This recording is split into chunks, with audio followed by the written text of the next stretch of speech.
사순절 기도의 훈련 시간. 대구 제2교회는 사순절 기간 동안 기도의 훈련을 가집니다.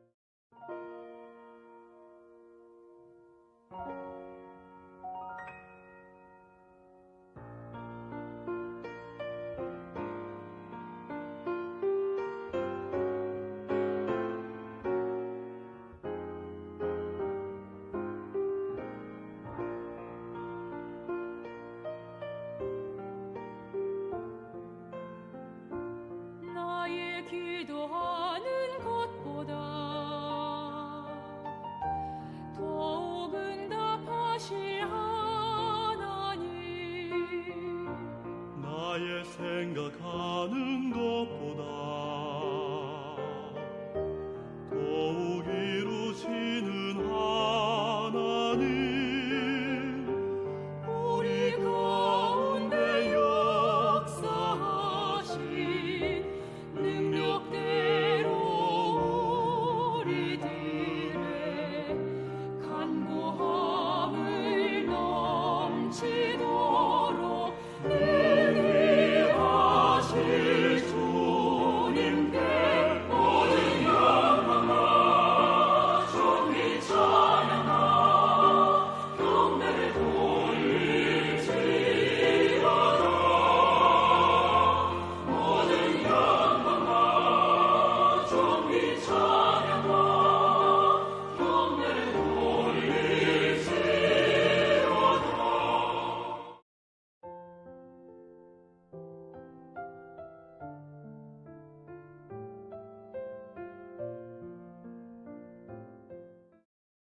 성도님들 반갑습니다. 오늘 기도의 훈련 네 번째 시간입니다. 오늘의 주제는요, 기도의 궁극적인 목적입니다. 여러분, 기도의 목적이 무엇일까요? 기도한 대로 응답받는 것, 기도를 통해 하나님과 사귀고 교제하는 것, 그것도 맞는데 궁극적으로는 모든 기도는요, 하나님의 영광을 드러내는 데 있습니다. 하나님의 영광이라는 말 우리가 많이 하고 듣는데, 이 말은 하나님이 자신을 사람들에게 드러내실 때 사용합니다. 하나님의 높으심, 위대하심, 광대하심, 그리고 하나님의 신비로움을 나타내 보이시면서 하나님의 본성을 사람들에게 알려주시는 거죠. 거룩하시고 선하심, 긍휼하심, 그리고 사랑 많으심, 그리고 그분의 권능 등 이러한 하나님의 정체성을 사람들에게 보이시는 거예요. 그럴 때 우리는 하나님의 영광이라는 말을 사용하게 됩니다. 이 책에서는 하나님의 영광을 드러내시는 예로 아브라함이 그의 아들 이삭을 제물로 바치는 이야기를 들려줍니다.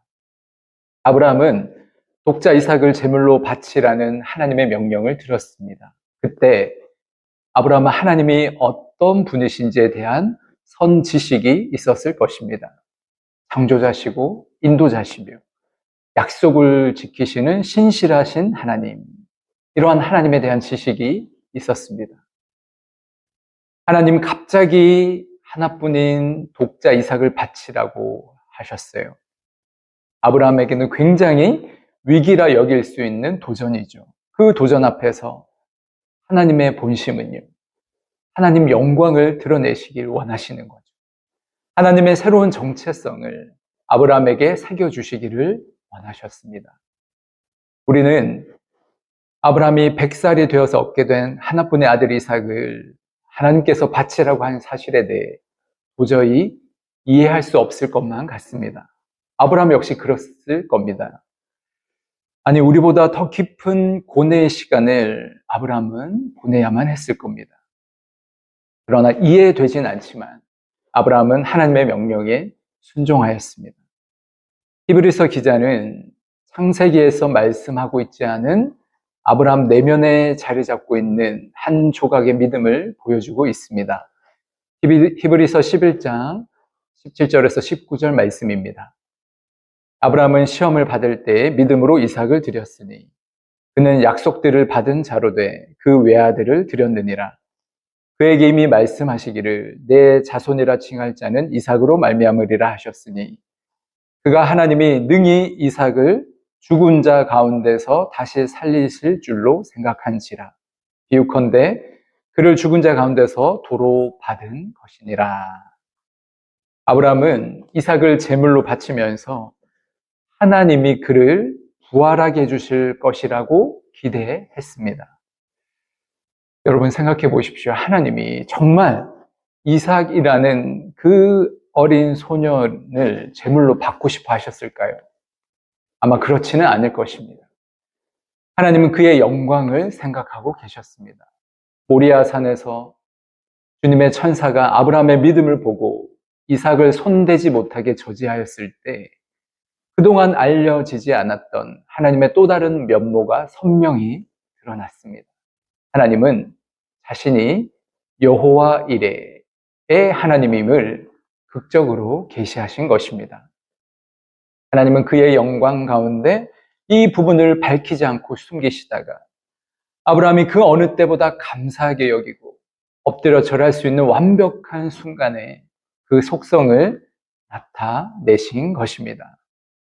하나님은 이 시간과 이 방법을 선택하심으로 자신의 영광을 드러내셨습니다. 성도 여러분, 하나님은 우리 인생의 상황에 맞게 점진적으로 그분의 영광을 드러내십니다.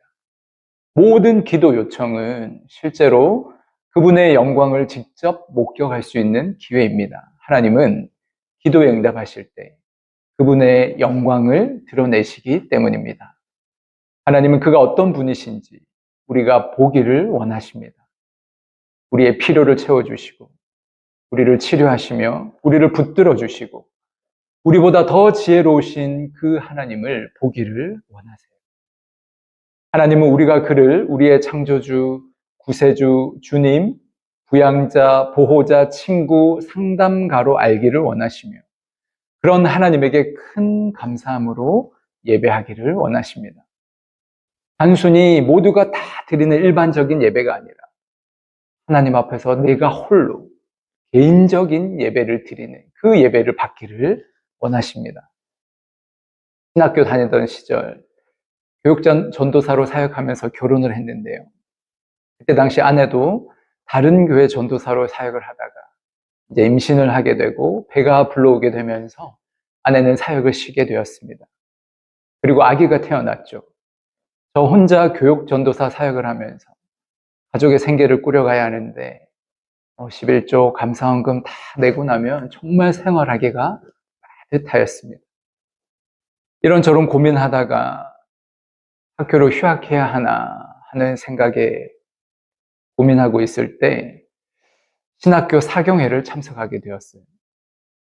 그 시간에 평소와 달리 맨 앞자리에서 예배드리고 싶은 마음에 앞자리로 가서 갈급한 마음으로 찬양하고 기도하는데 제 마음에 그런 음성이 들려와요. 내가 너를 어떻게 먹여 살리는지 보아라. 깜짝 놀랐습니다.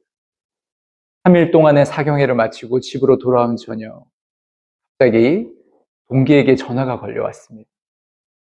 신학교 오기 전에 관광 가이드로 일하면서 모은 돈이 있는데 하나님께서 저에게 주라는 마음을 주셨다는 거예요. 처음에는 저는 거절했습니다. 그 동기의 돈을 받기가 너무 미안하고요. 한편으로는 제가 너무 부끄러운 거예요. 그런데 문득 사경회에 주신 그 주님의 음성이 기억나는 거죠. 내가 널 어떻게 먹여 살리는지 보아라. 그래서 저는 동기의 돈을 빌리는 조건으로 받고 나중에 갚기로 했어요.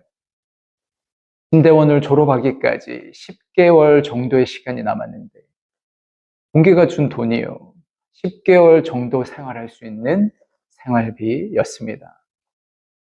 저는 하나님께서 하신 일임을 깨달았습니다. 말로만 들었던 하나님이 우리의 공급자 되신다라는 그 상투적인 말을 저의 몸으로 직접 경험하면서 하나님 우리의 공급자라는 그 고백이 나의 고백이 되게 하셨고 하나님께 진심 어린 감사와 찬양과 경배를 드리게 되었습니다. 하나님의 영광이 저의 삶에 나타난 것이었습니다. 하나님은 지금도 우리 각 사람의 삶에 찾아오셔서 하나님의 영광을 나타내십니다. 머리로만 알고 귀로만 듣던 그 하나님의 본성을 우리의 몸으로 우리의 존재로 경험하게 하십니다. 우리는 하나님이 기도에 응답하실 때 그동안 그분이 해주셨고 그리고 지금 하고 계신 일 마음껏 자랑하고 찬송할 수 있습니다. 뿐만 아니라 지금 당장 기도의 응답이 현실에 드러나지 않았지만 우리를 여전히 사랑하시는 그 하나님의 사랑을 믿음으로 또 응답하실 하나님을 신뢰함으로 우리는 여전히 하나님께 영광 올려드릴 수 있습니다. 기도의 이유와 목적은 수없이 많지만 그 중에 가장 중요하고 또 가장 큰 기쁨은 그의 사랑하는 자녀들은 우리가 기도로 그분에게 영광을 돌릴 수 있다는 점입니다. 여러분의 기도를 통해 하나님이 영광 받으시기를 주님의 이름으로 축복합니다. 오늘의 기도.